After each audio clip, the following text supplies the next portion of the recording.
ये बात उस समय की है जब हनुमान जी लंका से वापस लौटे।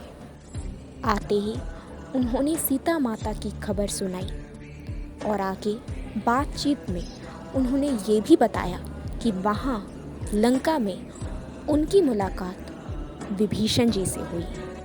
विभीषण जी रावण के भाई थे, किंतु उनका आचरण रावण से बिल्कुल विपरीत था।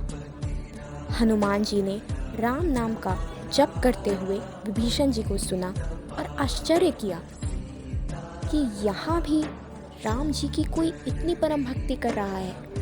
ये सब सुनने के बाद श्री राम जी ने ये घोषणा कर दी कि वो विभीषण जी को राजा बनाएंगे और उन्होंने यहाँ तक कि कहा कि अगर रावण भी खुद उनसे माफ़ी मांगने के लिए आता है तो वह उन्हें भी माफ़ कर देंगे और राजा भी बना देंगे।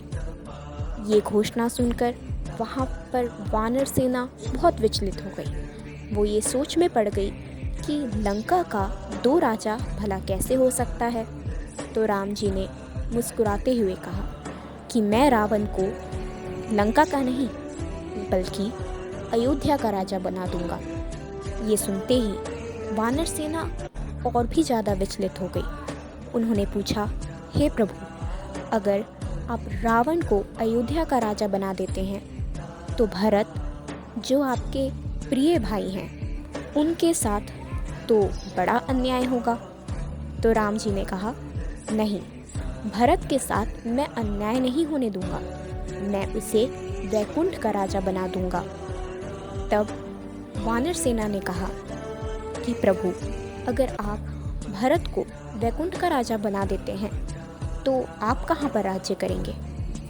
ये सुनते ही राम जी ने एक मधुर मुस्कान देते हुए कहा कि मुझे इस संसार में कहीं भी जगह मिले ना मिले, अपने परम भक्त हनुमान के हृदय में जगह ज़रूर मिलेगी। अगर लंका का राजा विभीषण, अयोध्या का राजा रावण और वैकुंठ का राजा भरत बन जाता है तो मेरे पास राज्य करने के लिए एक ही जगह बचेगी और वो होगी मेरे परम भक्त हनुमान का हृदय। मैं सब कुछ त्याग कर हनुमान के हृदय में राज्य करूँगा।